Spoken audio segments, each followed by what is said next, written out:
Hello everyone, in front of me is OnePlus 6T and let me show you how to change wallpaper. First open the settings, then find and select customization right here, and now select wallpapers. So now you can smoothly select the picture that you want to cover your screen with.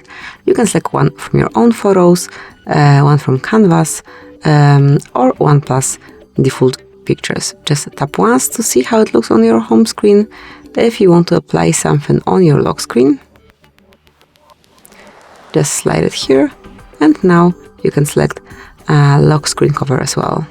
Then tap on save and just wait till it's done. As you can see, from now on we've got brand new home and lock screen. So that's it. Thank you for watching. Please subscribe our channel and leave the thumbs up.